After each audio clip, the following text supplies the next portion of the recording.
Sounds like a weepo remark.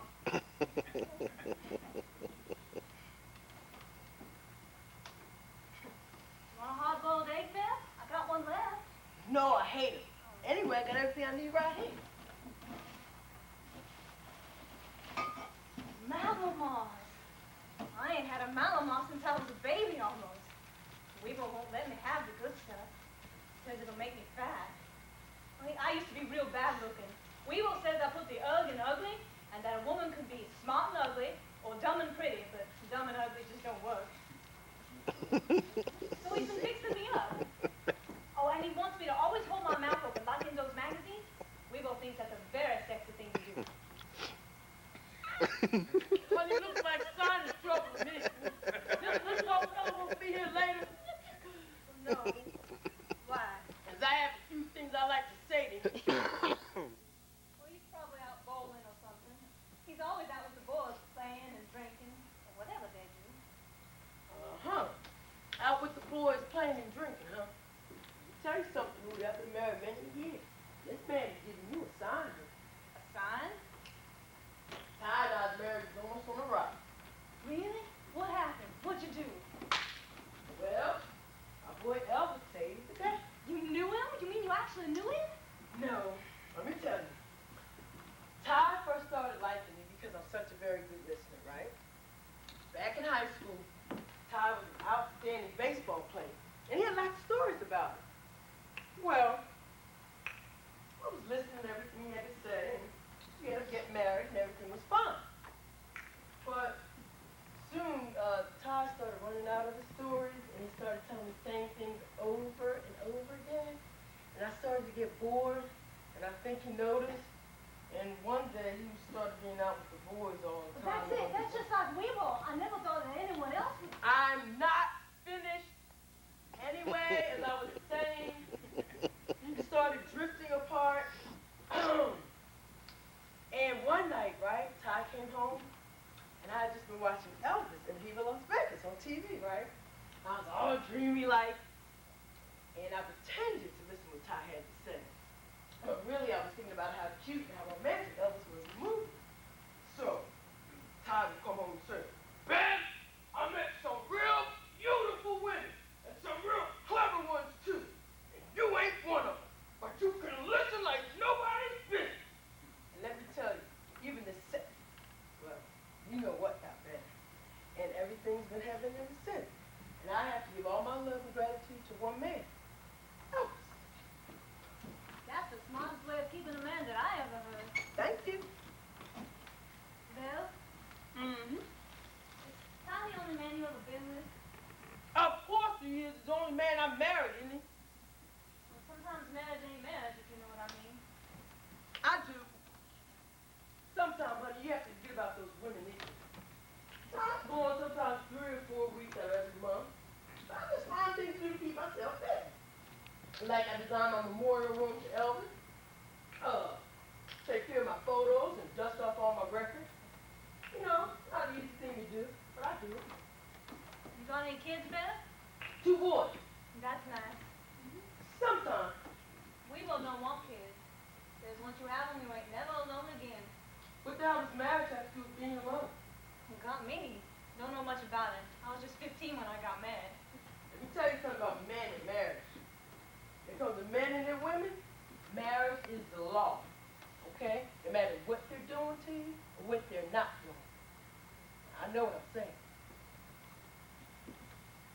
Bill, maybe we should draw straws or play tic-tac-toe or something. What? Well, whoever wins would go in first. That is ridiculous. It's fair, It's silly. but it'd be a real easy way to decide. Well, if we have to be democratic, I guess it's the thing to do. Let's see what I have in my little goodie bag.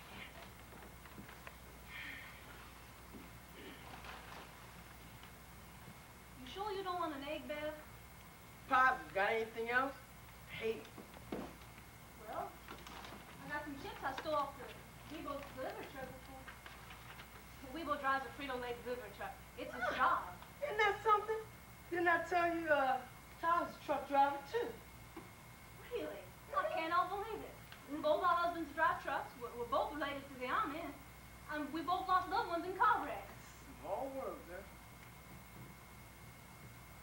I won. I ain't never won anything before. 2 out of 3 is how all these games are played. Oh. I'm doing another. Bear, What? look at that car. What about it? Ain't the first one come through here. Yeah, but this one's stopped. And there's a man getting out. It's a real fancy one, too. Is it ever? Well, he's by the gate. They parked. Goddamn, everybody's gonna sneak in here before us. Yeah, well, what can we do? Well, we gonna think of doing something. Oh, I can't think, Bear. My mind's all empty. Look, don't panic. Listen, I can pretend I'm a housekeeper and tell them that nobody's allowed in the grounds. But what should I do? You guard all the stuff, okay? Okay.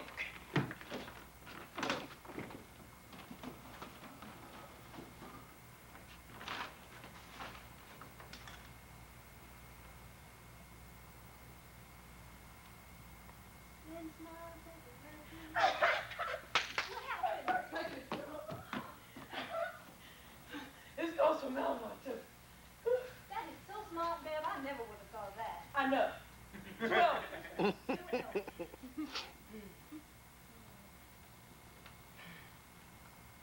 Beautiful, isn't it? Yeah. They'll be back. Yeah, but we're here now. Yep, we're here now. Others will be coming soon. Yep. Whew. That was so scared. But relax for a minute. Yeah, I know what you mean. I'm sweating like crazy. Mm-hmm.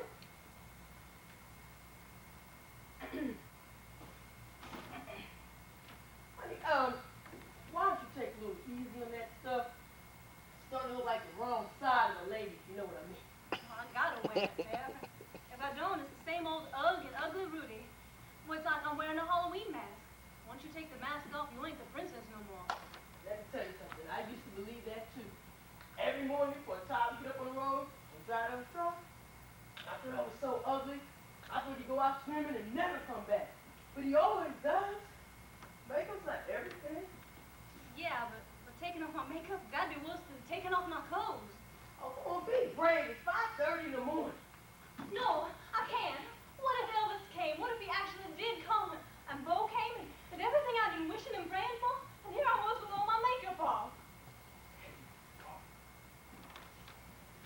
I wish I was like you, Bill. No natural pretty.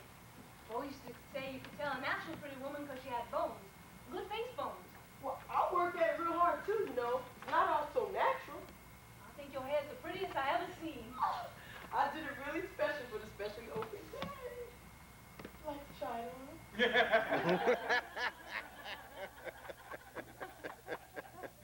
Are you sure? Wouldn't offer, would I? I guess not. Okay. Thank you.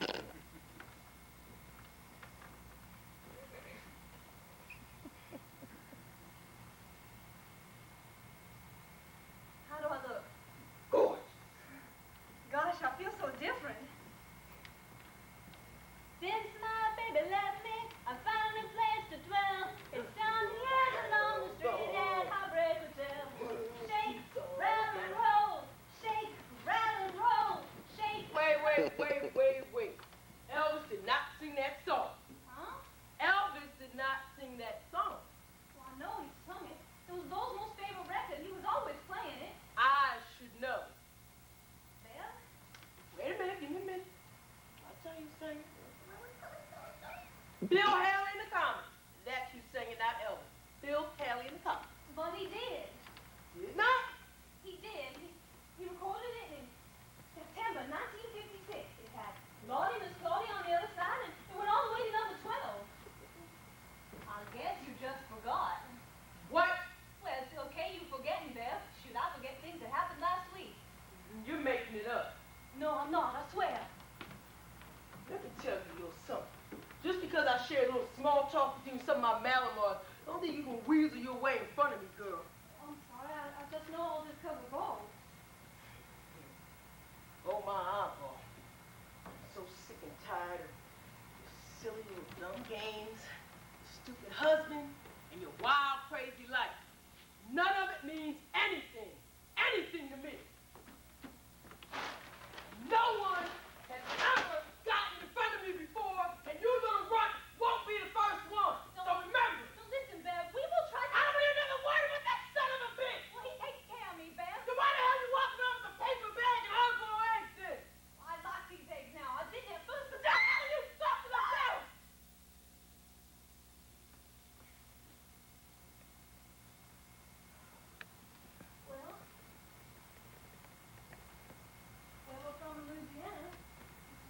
small town kind of near the Gulf.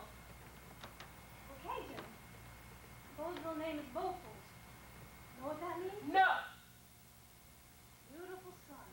So, Well, we've all been there a while, and everybody pretty much knows each other. All the guys are good buddies, and they do stuff together. like playing and drinking? Right. Anyway, about a month ago, just down the street from us, some guys who work on one of the oil rigs in the Gulf, they took a house. One of the guys was named Drew. Funny thing about Drew is that he looked so much like Bo. I know I wasn't just imagining it, because we both noticed too, and they got real close. They would hunt, and fish the bayou, and we would have dinner together, all three of us. It was real nice. And what'd they do, Rudy? Well, we all had to make a run up to Shreveport for a week, but Drew kept coming around. We would go for walks or sit and talk sometimes. And then I noticed something real strange. Bo used to turn his head sideways like this when he would ask me a question. One day, Drew was asking me something. He did the exact same thing. Turned his head just that way. Gave me prickles on my arm. That's when I decided I would share my most special place with him. I got this special place that Bo used to take me to. I ain't never been there with anybody else, even Weebo. But I had to be 100% sure that I could share it with Drew, so I said, Drew, who's your absolute most favorite hero in the world? And when he said Elvis, you knew. Like in a vision or something. So last night I got all dressed up, and at midnight I took Drew there. It's about a mile from us to the dirt road, and if you follow the ways, you come to two long lines of the most beautiful trees you ever seen, with a wide alley between them. We followed this alley for a way, thinking they were going to come to something real neat at the end. All there is a field. Well, plantation was about 100 years ago, but it burned down. Now all there is the alley of the trees. When I was little, Bo used to take me there, put me on his shoulders and run down the alley. We would dance and hold the quiet in the dark, just Bo and me. When Drew and I got there, all the stars were out. It was just like I was little again. Everything was so beautiful. Then I noticed there were some people down in the field having a picnic or something. I didn't want to go, but Drew took my arm and told me to come on. And then I saw who it was. It was Weebo and all his friends. Well, how'd they know where to find you? Drew told me. See, Weebo told Drew that there was this place that I used to go to by myself. I was just dying to find out all about it. Drew bet him $50 that he could. He was so mad at me. He just kept yelling I cost him $50 and was just another stupid tramp. Well, it wasn't just that. They'd all been drinking, I guess, because Weebo grabbed me real hard and yelled at everybody, "You want to see what Drew would have ended up with?" And he grabbed my face and he poured beer onto a napkin and he began scrubbing off all my makeup. He just kept scrubbing and pouring, and my face got all red and scratchy, and my hair got all wet, and my clothes were just full of beer.